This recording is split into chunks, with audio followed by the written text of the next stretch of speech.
Hey there, I'm Sam Garanzini, creator of the Practice Magnet program and software, co-founder of the Couples Therapy Training Academy. I'm a licensed therapist and a certified digital marketer. If you have been seeing the headlines about tariffs going up, interest rates staying high, housing values sinking, people whispering the word recession again, you are not imagining it. Things are getting a lot tighter for families, including your clients. And if you are in private practice, it can feel scary to ask, what does this mean for my caseload, my rates, and my future? In this video, I want to show you how to make your practice more resilient during a recession. I started mine in 2005. I made it through the housing crisis in 2008. I've had a practice through wars, ups and downs of administrations, other recessions just like this. And there's some fundamentals that you need to pay attention to in order to get through this. This is not a vague kind of mindset video, but it's very concrete. I'm going to walk you through the exact forces that I've been tracking for our mastermind group of therapists and how I think you can still do well even when the economy gets weird again. If you're watching this on YouTube, I'm going to be sharing my screen in a few spots so you can literally see what I'm talking about, not just hear me describe it. So let's get started with what's actually changing. I want to show you something. As always, I spend a lot of time researching what's happening in the tech world and how it impacts potential clients searching for help. And here is the short version. I've been in the Google Ads space since about 2005. I've been trained by some of the best people ever in Google Ads, including Perry Marshall, Ed Leak, names like that. And I noticed something even more strange over this last year as clients are potentially looking for help. My role primarily in our Practice Magnet program is building couples therapy practices for therapists. It's a great niche to be in if you like it, and it can be a really exciting one to work with clients that are really looking for help. And so I started with looking at keyword volume research. And what you're seeing here is my actual screen. And what I want to do is draw your attention to this, which is what's called the year over year change. And if you're a graph person, I also put this together. So you notice that people are looking for when to get couples counseling and relationship advice for free, a lot less. How to save their marriage and rebuild trust after cheating, that's lower. And then these two are even lower, people looking for help with communication issues and how to communicate with their spouse. So why are people 60% less looking for help? What is going on here? Do people just not have relationship problems anymore? I doubt it. In fact, check this out. In a recent study by the National Institute of Health, you know where people, especially aged 18 to 44, are going for their healthcare information? YouTube and YouTube Shorts. In fact, prior to the pandemic, approximately 30 to 40% of people were going to YouTube to look for healthcare related information. Now it's well over 60% of people are turning to YouTube and YouTube Shorts prior to even reaching out to you. So let me show you something I just showed my mastermind group, and I wanted all of you to see it too. I'm going to put in here, how do I stop arguing with my husband, let's say, and search that. Now, notice what you see here. At the top here, we have a couple sponsored results. These are ads. But also, we have this thing. Have any of you ever seen this? You know what this is? This is Gemini. And this is giving people direct advice of what to do. And so what people are doing is they're reading this stuff here. Pause before speaking, use I statements, validate his feelings, take a break, all that stuff. These are all the things that we all teach people in therapy, right?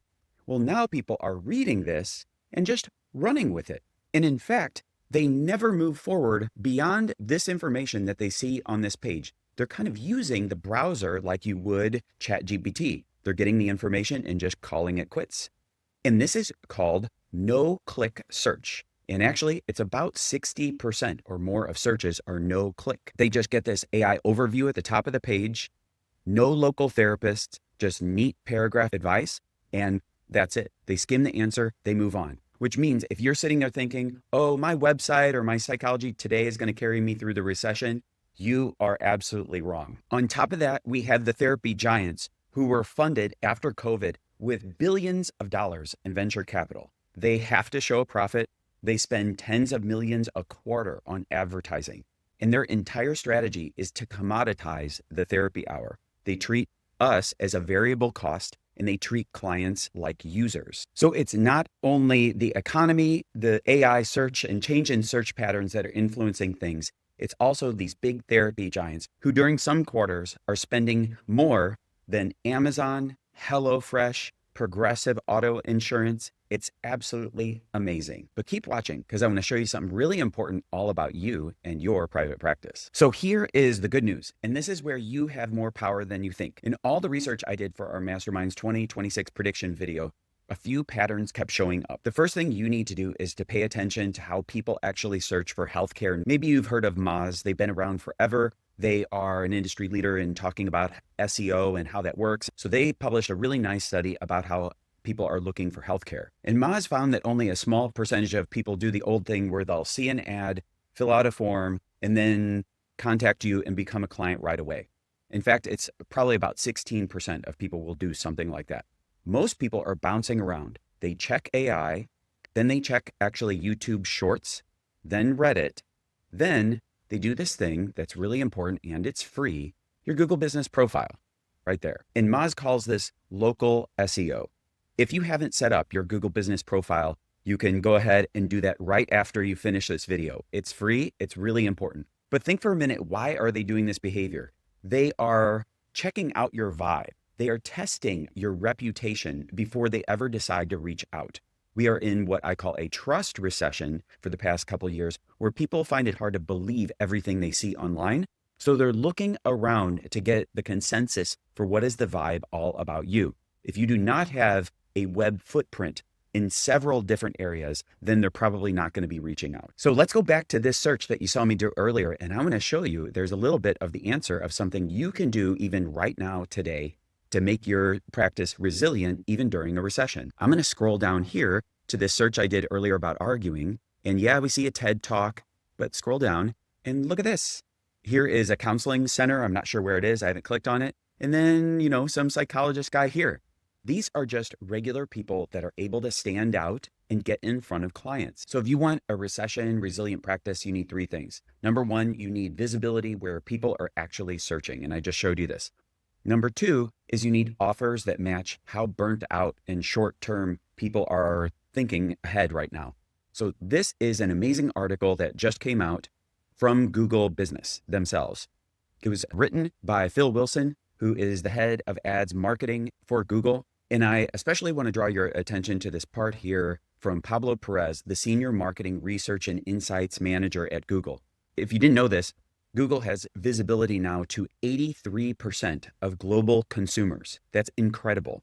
So they now are plugged into the search trends for most of the planet, if you know what I mean. What they are reporting here in this article is that we are in an era of what he calls sustained uncertainty, and long-term goals are losing power. Consumers are feeling anxious, worried, and tired. They're combating this emotional fatigue by prioritizing immediate rewards and new experiences that enhance their present well-being. So people are not able to necessarily think about fixing their entire marriage over the course of several months. They are wanting quick wins. So people are actually more likely to spend on a trip that creates joy now than saving for something far off, like for a down payment for a house, if that makes sense. So what you need to do is create offers that match how burnt out people are feeling. So they're not going to want to buy counseling by the hour, this commoditized hour like I was talking about earlier.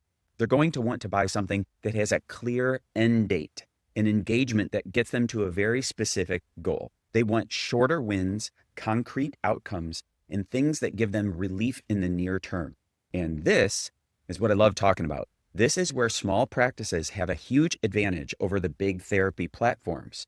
You can shape your offers. They cannot. So think about how you can carve out a piece of how you work and then offer it as a single offer to potential clients. So for example, maybe instead of selling fix your whole marriage over the course of 3 or 6 months or whatever, you offer a 30-day stop the constant arguing intensive track, or a 4-week rebuild trust after a blow up sprint, or a short holiday survival protocol for couples who are on the edge. You still offer the same time and direct care, but it has a different packaging to it, something where people can see a defined end date. You're presenting what you do in bite-sized ways that feel doable when people are financially stressed and emotionally just overwhelmed. The big therapy giants can't do that. You can. So you might have noticed that I told you about 2 of the 3 things you need to do in order to make your practice resilient during a recession and not the third. Well, let's talk about that right now. Every year, I survey my mastermind group of therapists in order to plan our curriculum for the following year. And this year, I asked them about how much their monthly revenue is, and then how they spend their hours, whether it's working on their practice or in it doing direct care. And I found something quite amazing. For those that had the highest revenue practices, it wasn't that they were better therapists or that they had more training or different levels of licensure or anything like that. What really stood out is they had a system for working on their business rather than in it. And there's plenty of great books out there all about this, but one that I thought I would draw your attention to is Good to Great by Jim Collins. So if you haven't read this, maybe take a look. So if you're worried about tariffs going up or a recession or housing prices or any of that stuff, the most practical thing you can do is create an hour or two a week that is sacred, not for charting, not for email, not for other admin. It's working on the business and finding things that are going to create what is called leverage. That's things that are going to bring in money to your practice, things that are going to get you out there and get you visible. And one of the most important things I think you should consider doing is just simply going to Google Business Profile, going right there and clicking sign in. And if you already have a GBP, as it's called, go update your hours, go put a post on there. Don't worry about reviews and things like that. Just go update the information. If you've done that, then it's time to start having your practice appear where people are looking for help, which I showed you is YouTube and YouTube Shorts. So start looking for other similar therapists that have created content that you might be able to emulate. In fact, on my YouTube channel, there's an entire playlist of videos from our mastermind members.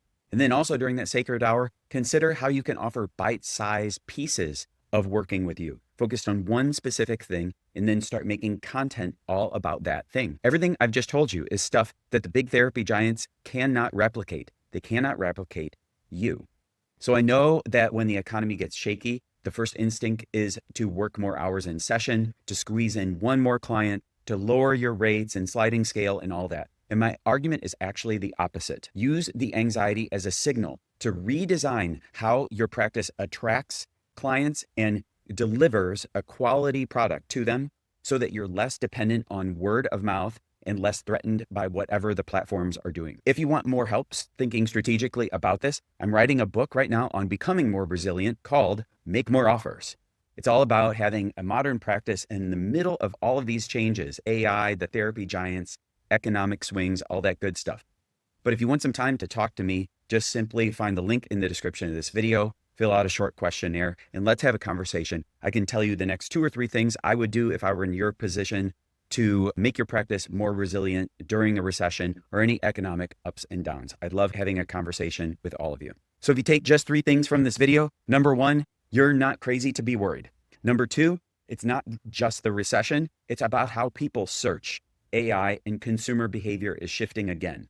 And number 3, you still have options, actually many of them. You can show up where people are looking. You can shape offers that meet them exactly where they are instead of asking them to leap to what you are trying to give them. And you can build a practice that bends with the economy and doesn't break. So thanks for watching all the way to the end. If this was helpful, please subscribe, leave a comment telling me one thing you're going to change going into 2026 to make your practice more resilient this year. I'd love to hear it.